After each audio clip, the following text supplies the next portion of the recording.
the problem of preservation and archiving with a lot of these platforms, especially from an historical perspective, is also really alarming. And then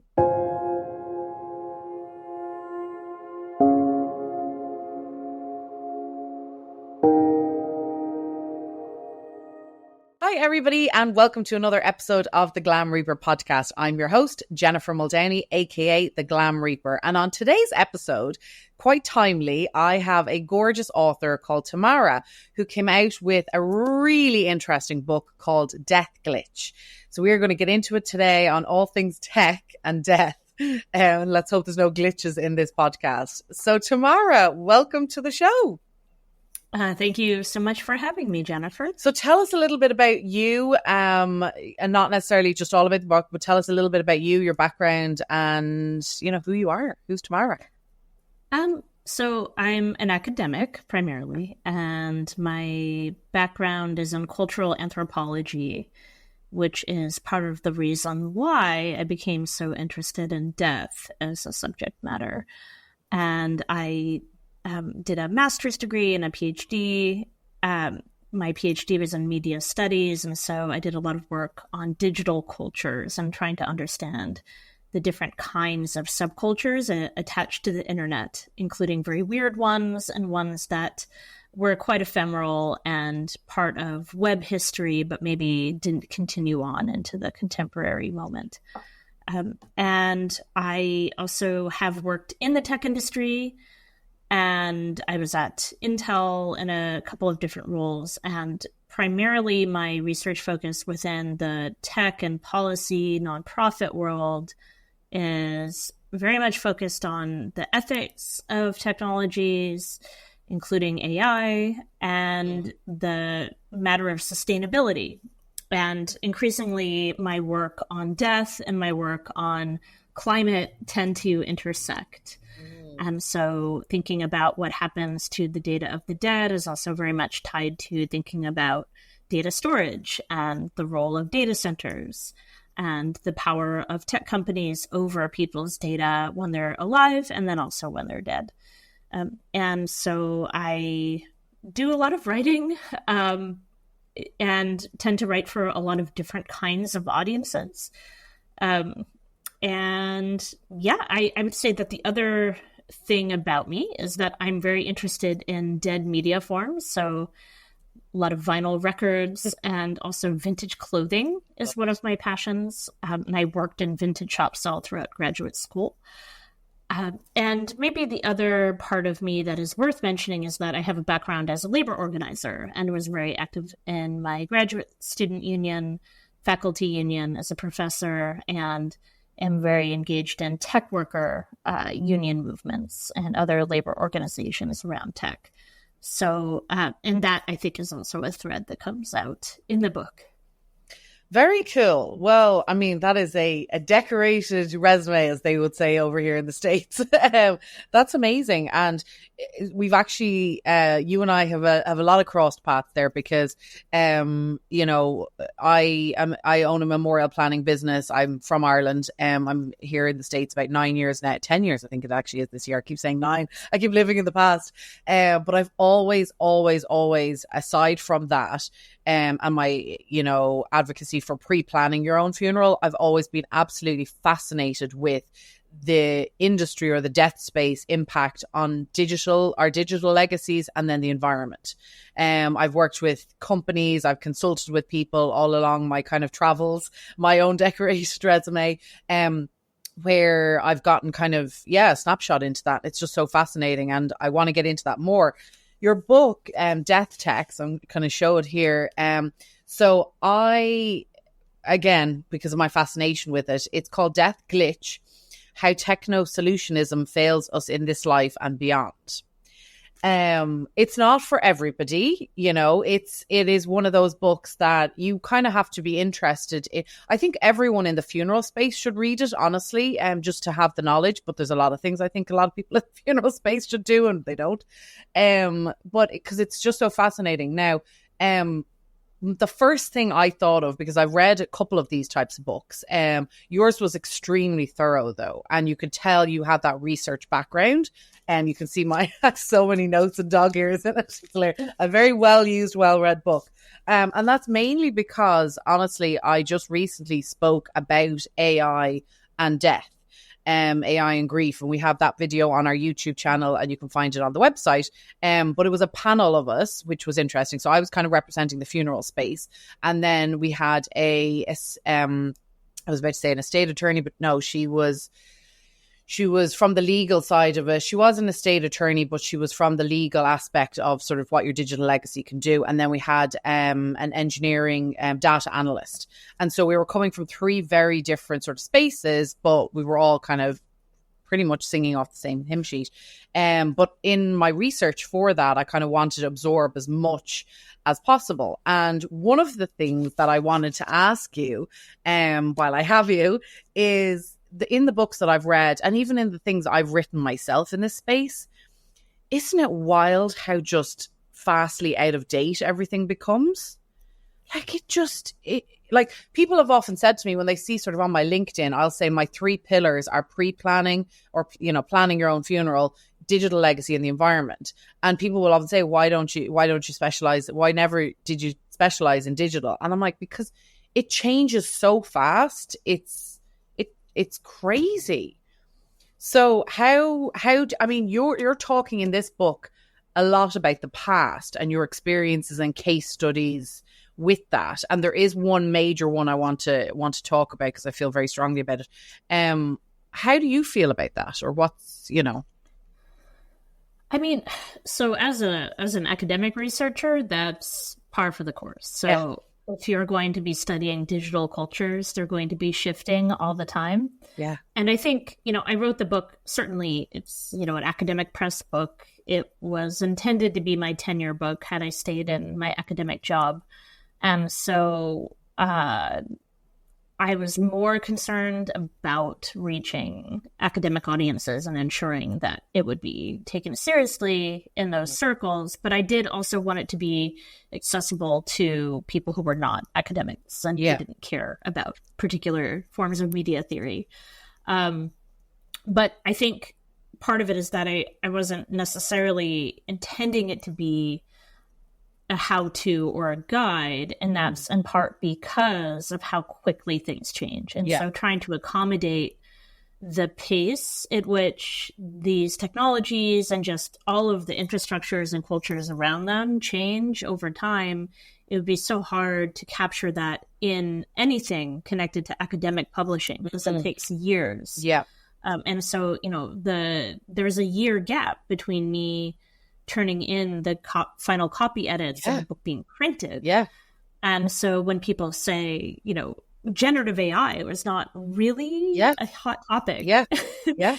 And yet I kept having to work in new references as I worked on this project from 2007 onward. But for me, I mean, it's a history. Yeah. And it is very much like that. Yeah. You know, and that's what I found so interesting is discovering sort of how a lot of these things came to power. And I know, so I've written books as well. And that's one of the parts of me that I was like, oh my God, but like from the second you turn it in and it's the final copy and final edit, it's at least a year before it hits the shelves. So it's one of those things, and probably because it's digital, why would you put it in maybe physical form, honestly? You know, so it's that was kind of top of mind. And as I said, I've read the other books and stuff. But what I thought was, what I found fascinating was, as I said, the history and you coming at it from, you know, a very different brain to my own, really, because I am not scholarly. Well, I don't think, you know, I wouldn't consider myself that, but I could tell that was the purpose of your book. And I just found it so fascinating. Like, I never knew that really the beginning of Facebook, Meta, we'll call it, their start into memorial pages started with Virginia Tech. But then, you know, when I was reading that, I was like, I mean, of course, because, you know, it makes sense. Like when I think of even my own timeline with Facebook, and then of course, all of these digital powerhouses are developing as these crucial things are happening. You know, Facebook coming out with the emergency, like letting people know you're safe and that sort of stuff. So how was it researching all that? Did you find people easy to talk to? Yeah, by and large, I started feeling a bit uncomfortable with the idea of interviewing people who are in mourning. Yes. For my book. Yes. So I don't like the idea of being extractive in that way. And I think that tends to be an issue within, especially academic research, but also in industry-based research. But at least, I mean, I wasn't working on creating a product for people to use or creating something that was maybe of any kind of tangible benefit. And so that's why a lot of my work is more focused on the people who are creating companies. And so the startup ecosystem and understanding the motivations behind that, I felt much more comfortable doing that kind of work, particularly around something very sensitive like death, care, and mourning, which isn't to say that I didn't, participate in things like Death Salon and, kind of obviously did interview people who were the spouses of people who had died of cancer and maintaining their illness blogs and all of those things. But I found it easier to interview people who were maybe already publicly writing about those things as well. And so it was something that they already felt comfortable putting out there. And that's very different to cite people as kind of other people in the field, other journalists, other writers, other people who are thinking about this in a personal, but also maybe a somewhat abstracted way rather than,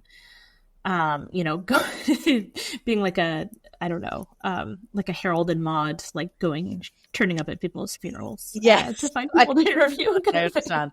There's quite a few books in the funeral space, but even for me in my own business, honestly, and it's something I'm toying with a lot lately. It's, I've this nickname that I got from the media after my first book, The Glam Reaper, which is great. And it's a little bit of fun and stuff, but you have to be so cognizant of the business we work in, and if I lost my mom, like, what am I, do you want somebody who's fun putting and I hate this, the fun back into funeral and stuff like that. And to me, I very much of the school of thought that a funeral is both for the living and the deceased. It should be a tribute and it should be cathartic for the living, but it's finding that fine line where social media, all of that sort of marketing, it is really, really difficult. My one of the major things I really wanted to talk to you about, or that I feel very passionate about, that was definitely highlighted in all your research, is since I've started, and I've been in this business 15 years now, probably more. And I've seen so many businesses come and go. So many. Some of them have contacted me to be a brand ambassador or to just help them enter the field or whatever it is. I've seen so many, I've helped many, and I've seen so many come and go. And the startup culture is real. I don't even know what the percentage is, but I think it's like 70% or something fail startups within the first 3 years, something like that. Anyway, something crazy. And that, of course, will apply to the funeral space. Why wouldn't it? But the problem with that is that you have all these families, mourning families, who are putting their trust in you. And then all of a sudden, 3 years later, you're gone, you're bankrupt, you're whatever. Now, my biggest ick, if you like, or my biggest problem with that, and we have had a couple of people interviewed on the Glam Reaper podcast. And as I say to them all, I'm like, I wish you well and I hope you succeed, because I just think of all the crushed families left behind. But it's these memorial pages or these companies who start, we're going to be the Facebook for the dead. We're going to be the Instagram for the dead. We are, we're your memorial page online, your obituary online. And there's so many of them that have come and gone. And that data is just poof, it's heartbreaking. And you really touch on that in the book. You mention a lot of them. How do you feel about that, or what's your kind of take on that? Obviously, I've read the book, so I know, but yeah, I mean, it is upsetting because there is a need for it. Mhm. And so people do keep trying to create new versions of these companies because the large platforms, the tech companies, are still failing Yeah. to bridge that gap. Yeah. And the law has been very slow in catching up. And of course, in the US, we also have very limited things like data privacy, and things that are in effect in Europe do not matter in the US. And so figuring out the differences between international law and different cultural rituals, and even in the US, state by state differences. And that's why the person who I interview in the book, who is an estate planning attorney, but who also has worked in tech, she worked at Twitter. So Megan Yip, and all of her work on estate planning and her ability to create plans for people that will endure, in part because she's legally obligated as an attorney to carry forward these plans. But she and I have had many conversations about the fact that there is still a need. There are services that large tech companies do need, particularly those that don't even have any kind of memorialization policy in place.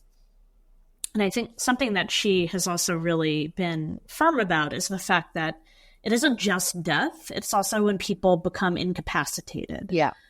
Thinking about aging, and with a large demographic of people, the baby boomers, who are now aging, and some people may not die right away, but if they are no longer able to manage their accounts and their children or next of kin need to be able to access them, this will be a big problem.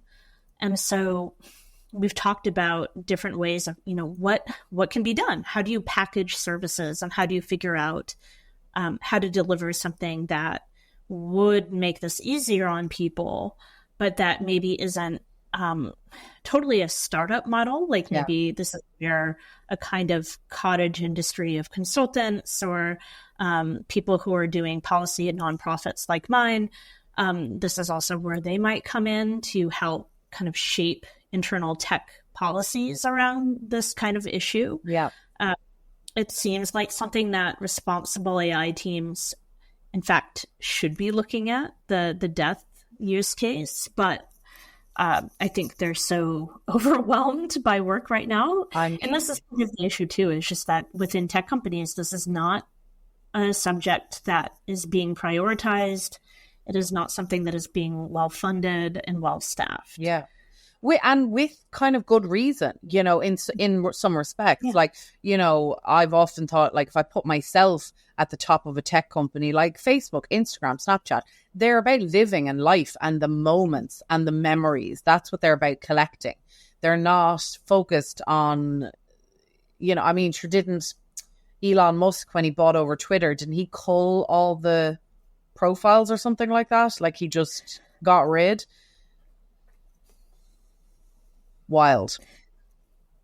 Yeah, the problem of preservation and archiving with a lot of these platforms, especially from an historical perspective, is also really alarming. And then the fact that a lot of people still don't have any plan for their own possessions and haven't really thought that through and don't have any way of documenting it. Yeah.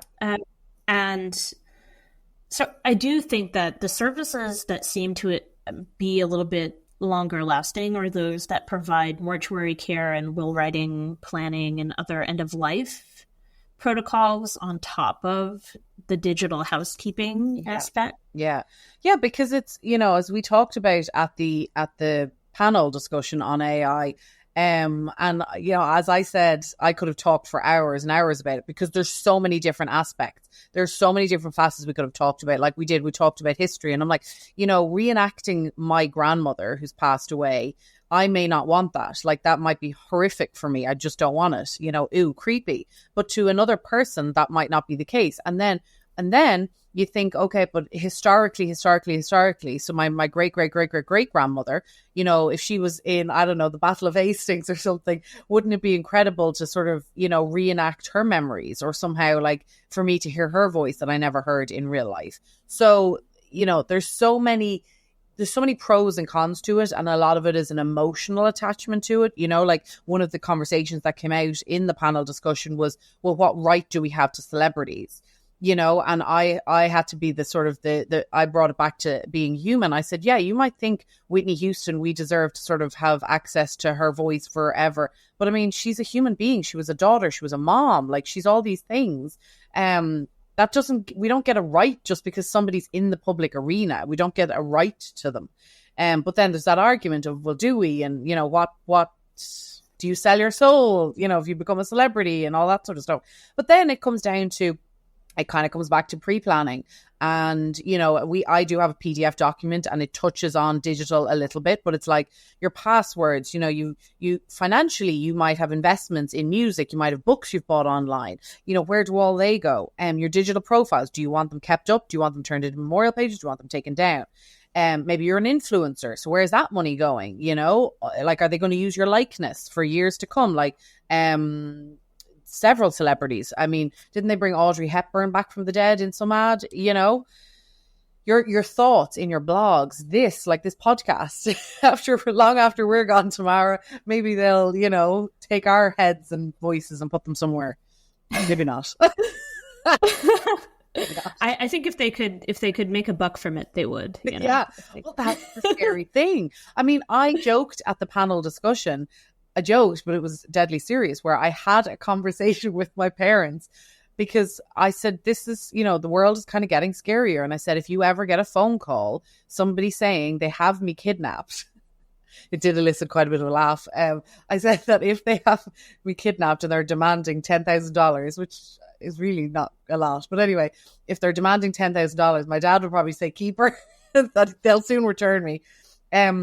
But I said to them, I said, you might hear my voice, but it might not actually be my voice. So now we have a secret code question that they have to ask me, and I have to validate it and stuff like that. But that's the world we're living in. It's wild. Absolutely. Yeah, the capacity for deception and for scams has only increased. And I do think this problem of being able to say plainly, I don't want my likeness or my digital assets or anything about me used in this particular manner. But it is so hard too, because to preempt what future technologies will be. And so for quite a while now, we've had this issue of people, you know, the sort of Tupac hologram phenomenon, or other cases of reviving celebrities, even earlier. Like, you don't even need digital technology to do that entirely. There are other kinds of splicing techniques that you can use.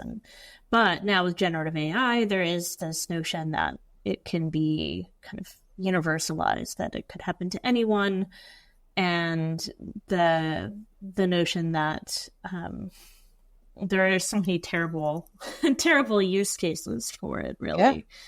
And so to be able to have control over these things in the future is something that I think, if people do think about these things, they would find it quite disturbing. Yeah, and there will always be, you know, on every post, there'll always be somebody who comments, "Sure, I'll be dead, who cares?" and that sort of thing. And absolutely, look, we understand that it's, you know, you've only got so much control. Once you pass away, unfortunately, you've only got so much control.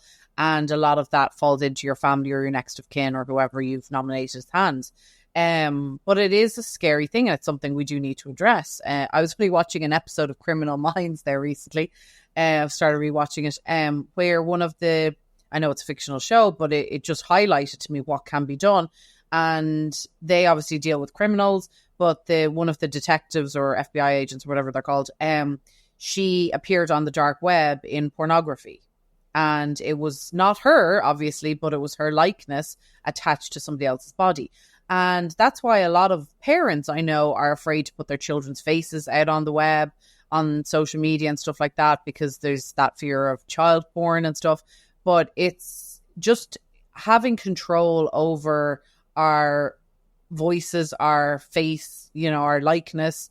Yeah, the scary thing is, I don't know in my lifetime, honestly, if the law is going to catch up with it. Because as you just said, in these companies, these hugely growing companies, most of them are just concerned with the bottom line and satisfying their client, their target audience.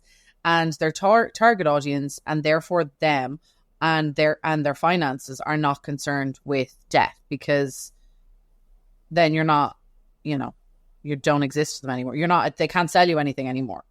And that's a tragedy.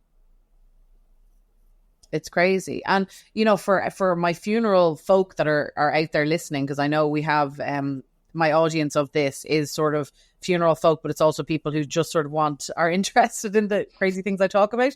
I know for me, for my clients, for the most part, I recommend my families, we do a website, a personal website for the person, as opposed to using any of these startup companies. And I kind of hate saying that, but it's not, and I would never discourage somebody from using one of them. But it's just that fear that I don't want to put my clients through the pain of, in 3 years' time, I have to say to them, you know, when they go looking for it and they're saying, Jen, where's my website? And then it's not there. So at least a personal website, you know, we can transfer it to them. It's up to them if they want to keep it going. If they want to let it go, they can download everything. But again, even that, part of me goes, yeah, but what if the internet just explodes one day and that's gone, you know? Oh, God. It's a lot to think about at this time of day, Tamara. Yes. I mean, yeah, certainly the shakiness of the undersea cables and crews of people who are trying to maintain them is always somewhat alarming. But I think, I mean, you can only really do the best with what you can control. Exactly. And I think if any big tech companies are listening to us out there, I think the one thing we would both ask is that there be some, even if it's one person in the department, in the death tech department. So like Facebook, like have people looking out for this, taking care of it, creating some sort of okay, what do we do when this person dies? Yeah, absolutely. Memorialization should be part of trust and safety. Yeah. It should be part of responsible AI. There has to be a way of integrating it into companies, especially large ones. Yeah. And it is alarming that even a lot of quite large companies don't have a real policy in place. Yeah. Well, on that kind of depressing note, thank you so much, Tamara. This was super interesting. I hope everybody's as obsessed with this as I am. Like, I'm just fascinated with it, and I could talk to her for days. But definitely get her book if you're in any way interested in it, because it's just super interesting, and it just looks at everything, I think, from a bit of a historical point of view, but just the background, the why. And the fact, you know, you've interviewed so many people and stuff. It's just really, really interesting. And I Googled so many of them, and, you know, I learned quite a bit from it. So thank you for writing the book. Thank you for coming on the Glam Reaper podcast. Yeah, thank you so much for having me. This was great.